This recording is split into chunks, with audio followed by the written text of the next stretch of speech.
Hello everyone, అందరికీ నమస్తే. నేను మీ రాజీ. ఎలా ఉన్నారు అందరూ ఎగ్జామ్స్ కొంతమంది రాసేసారు, కొంతమంది రాస్తూ ఉన్నారు. అయితే అందరికీ ఒకటే టెన్షన్. ఎగ్జామ్ రాసిన వాళ్ళకైతే కట్ ఆఫ్ ఎంత ఉండొచ్చు, వాళ్ళు ఎలా రాశారు, వీళ్ళు ఎలా రాశారు, మేడం మీరు ఎలా రాశారు, అందరు మన ఫోన్లు చేస్తున్నారు. అయితే నాకు ఖాళీ ఉండక నేను లిఫ్ట్ చేయట్లేదు. కొన్ని లిఫ్ట్ చేసి మాట్లాడుతున్నాను, కొన్ని అయితే అసలు నాకు ఇంగ్లీష్ ప్రొఫిషియన్సీ టెస్ట్ ఉంది 24th. అది అయిపోయే వరకు లిఫ్ట్ చేయకపోదాం అనేసి నేను లిఫ్ట్ చేయట్లేదు ఫోన్స్, వేరేగా అనుకోవద్దు. అయితే నేను ఎలా రాశాను అంటే అందరిలాగే రాశాను. నేను కూడా మీలో ఒకరినే కదా, నా క్యాప్షన్ కూడా అలాగే ఉంటుంది ఛానల్ది, నేను మీలో ఒకరిని, కలిసి చదువుదామని ఉంటుంది. సో అలాగే చదివాము, అందరూ కలిసి చదివాము. చాలామంది ఫీడ్బ్యాక్ థ్యాంక్ యూ చెప్పారు. మేడం మీరు చెప్పినట్టు వచ్చాయి, జీకే బుక్లోంచి వచ్చాయి, అలాగే ఇక్కడ నుంచి వచ్చాయి. మీరు లైవ్ పెట్టడం మాకు చాలా హెల్ప్ అయింది.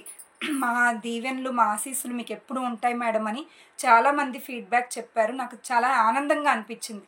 నిజంగానే జాబ్ అనేది ఓకే, జాబ్ నాకు మెయిన్, కానీ అది పక్కన పెడితే వీళ్ళందరూ బ్లెస్సింగ్స్ మాత్రం నాకు ఉన్నాయని అర్థమవుతుంది.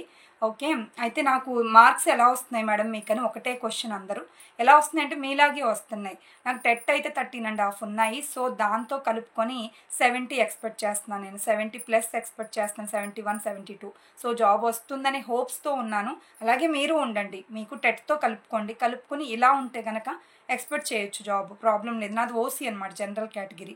ఇంకా బీసీఎస్సీ వాళ్ళకైతే కొంచెం తక్కువ వచ్చినా కూడా జాబ్ వస్తుంది. నేను ఎక్స్పెక్ట్ చేస్తున్నానంటే నా నుండి మీరు ఇలాగా చూసుకోండి. అయితే హోప్స్ అయితే ఉన్నాయి, చూద్దాం మరి రిజల్ట్స్ వచ్చాక చూద్దాం. అందులోని రెస్పాన్స్ షీట్స్ వస్తాయండి జూలై 11th అలాగా. రెస్పాన్స్ షీట్స్ వచ్చిన తర్వాత చూద్దాం, అప్పుడు ఎస్టిమేషన్ తెలుస్తుంది. ఇప్పుడు ఎవరికి తెలీదు. మొన్న వాట్స్ బిహైండ్ సార్ పెట్టమన్నారు, అంటే ఎస్టిమేషన్ జస్ట్ మీకు ఎలాగో ఇప్పుడు నేను ఎలా చెప్పాను అలా అనుకుని ఎస్టిమేషన్ పెట్టమన్నారు. అప్పుడు దాన్ని బట్టి మీకు ఎలా కట్ ఆఫ్ ఉంటుందో చెప్తాను అనేసి చెప్పారని నేను గ్రూప్లో పెట్టాను. మీరు కూడా ఫిల్ చేయండి గూగుల్ ఫామ్ అనేసి చెప్పాను. మీరు ఎంతమంది చేశారో నాకు తెలీదు.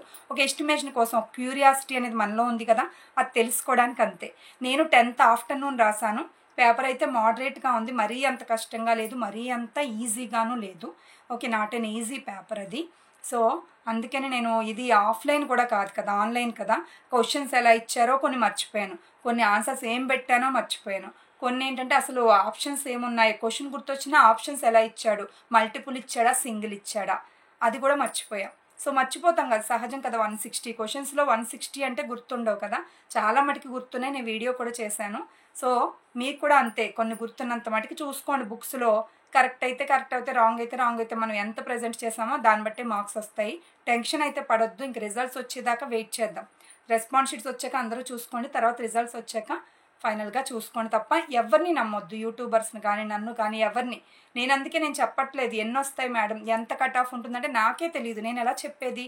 సో కట్ ఆఫ్ అనేది ఎవ్వరు ఎక్స్పెక్ట్ చేయలేదన్నమాట. ఇప్పుడప్పుడే ఎలా ఎక్స్పెక్ట్ చేస్తారు, ఎవరి మార్క్స్ ఎన్నో తెలియని దానికి ఎవరు ఎక్స్పెక్ట్ చేసి చెప్తారు.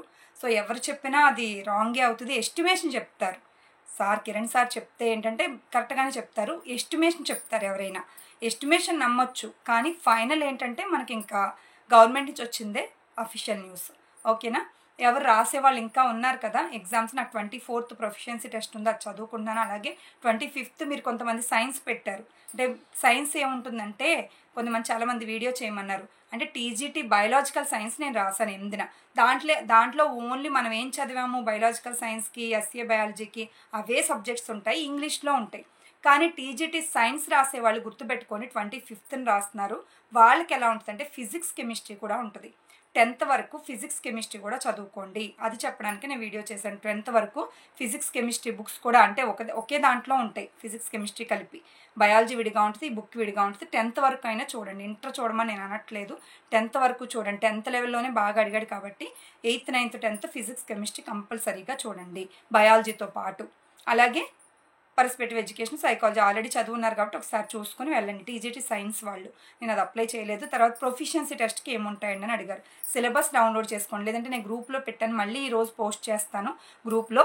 ఎవరైనా జాయిన్ అవ్వకపోతే వాట్సాప్ గ్రూప్ లింక్ ఇస్తాను, జాయిన్ అవ్వండి. నేను ఈరోజు మధ్యాహ్నం మళ్ళీ పెడతాను అక్కడ.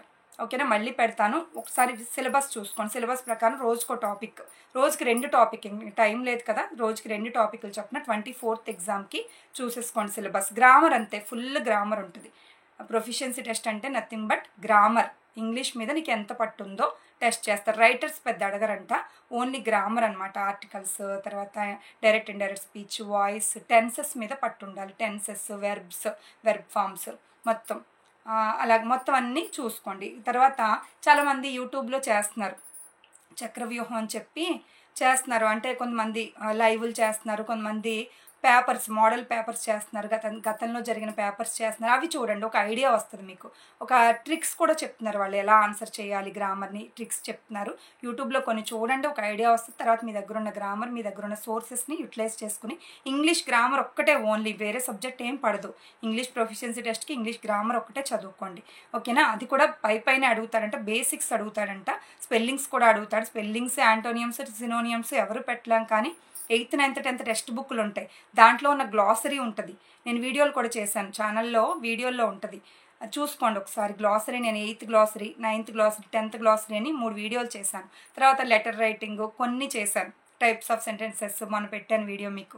కొన్ని వీడియోలు మాత్రం టెట్ కోసం చేశాను నేను, అవి మీకు యూజ్ అవుతాయి. ఇప్పుడు కావాలంటే మీకు యూటిలైజ్ చేసుకుంటే చేసుకోండి. మీరు ఏదైనా పని చేసుకుంటే అది పెట్టేసుకుంటే గ్లాసరీ అలా వింటే ఒకవేళ ఏదైనా అక్కడ వస్తే మీరు మీనింగ్ పెట్టడానికి వీలవుతుంది. ఒక్క మార్క్ అయినా చాలా ఇంపార్టెంట్ కదా. ఓసీ వాళ్ళకి, బీసీ వాళ్ళకి అయితే 60 మార్క్స్ రావాలి 100కి. ఒక క్వశ్చన్ 1 మార్కు, హాఫ్ మార్క్ కాదు, ప్యాటర్న్ వినండి. ఒక క్వశ్చన్ 1 మార్కు, నెగిటివ్ మార్క్స్ లేవు. 100 క్వశ్చన్స్కి 100 మార్క్స్. ఎస్సీ ఎస్టీ వాళ్ళకైతే మీకు 50 వచ్చినా పర్లేదు, కానీ బీసీ వాళ్ళైనా, ఓసీ వాళ్ళైనా, ఈడబ్ల్యూఎస్ అయినా సరే 60 రావాలి. అంటే 60% మార్క్స్, 60 మార్క్స్ కంపల్సరీ రావాలి. వస్తే మాత్రమే క్వాలిఫై అయినట్టు. ఆ క్వాలిఫై అయితేనే ఆడు తీసుకుంటాడు అన్నమాట. క్వాలిఫై అయితేనే రెండో పేపర్ చూస్తాడు. నువ్వు 8ని ఎంత ఈజీగా రాసినా, నేను 8ని ఈజీగానే రాశాను, ఎంత ఈజీగా రాసినా కూడా ఈ పేపర్ క్వాలిఫై అయితే మాత్రమే అది క్యాలిక్యులేట్ చేస్తాడనమాట, లేకపోతే అది టచ్ చేయడు కూడా. అదొకటి పట్టించుకోండి మీరు. గ్రామర్లో మనకు వచ్చినట్టే ఉంటుంది, కానీ ట్రిక్స్ చాలా ఉంటాయి. ఆ కంపల్సరీ ఆ ట్రిక్స్ చూసుకోవాల్సిందే.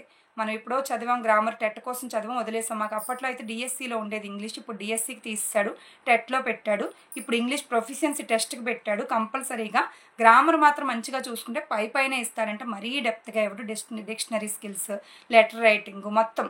నేను సిలబస్ కాపీ ఒకసారి నేను పెడతాను, మళ్ళీ పెడతాను గ్రూప్లో, చూసుకుని దాని ప్రకారం సోర్సెస్ మీ దగ్గర లేకపోయినా కూడా కొనుక్కోండి. లేకపోతే బుక్స్ లేకపోయినా ఇక్కడ యూట్యూబ్లో చాలామంది నెంబర్ ఆఫ్ పర్సన్స్ పెడుతున్నారు, వీడియోస్ పెడుతున్నారు. ఇంగ్లీష్ ప్రొఫిషియన్సీ టెస్ట్ అని కొట్టండి, లేకపోతే పలానా టాపిక్ కొట్టండి, టెన్సెస్ అని కొట్టండి, నెంబర్ ఆఫ్ వీడియోస్ ఉంటాయి. అవి చూడండి, చూస్తే ఒక ఐడియా వస్తుంది. మీకు ఐడియా వస్తే దాన్ని బట్టి మీరు ఆన్సర్ చేయొచ్చు, ఓకేనా. బాగా రాయండి అందరూ, ఈ టెన్షన్ వదిలేయండి. రెస్పాన్స్ షీట్స్ జూలై 11th అలా వస్తాయంటే అప్పుడు చూసుకొని అప్పుడు ఎస్టిమేషన్ తెలుస్తుంది. మొన్న నేను మామూలుగా కిరణ్ సార్ది పెట్టమన్నాను అంతే, జస్ట్ అంటే ఎస్టిమేషన్ అడుగుతున్నారు కదా, దాన్ని బట్టి మన క్యూరియాసిటీ ఏదో కొంచెం టెస్ట్ చేసుకోవచ్చు కదా అని పెట్టమన్నాను. కానీ మాత్రం మనకి రెస్పాన్స్ షీట్స్ వచ్చాక అర్థమవుద్ది, ఇవి ఆన్లైన్ ఎగ్జామ్స్ కాబట్టి. తర్వాత రిజల్ట్స్ వచ్చాక కంప్లీట్గా అర్థమవుద్ది కట్ ఆఫ్ అనేది. కట్ ఆఫ్ ఎవరిని అడగొద్దు, చెప్పినా కూడా నమ్మొద్దు, ఓకే. తెలీదు కట్ ఆఫ్ అనేది ఎంత ఉంటుందో, ఓకేనా. ధైర్యంగా ఉండండి, మీ మీద మీరు నమ్మకం పెట్టుకోండి, మిగతా ఎగ్జామ్స్ని కంప్లీట్ చేయండి, ఓకేనా. ఎవరి మాటలు నమ్మొద్దు, అధైర్యపడొద్దు, ఓకేనా. నేను మీ ఫ్రెండ్గా చెప్తున్నాను. Thank you so much.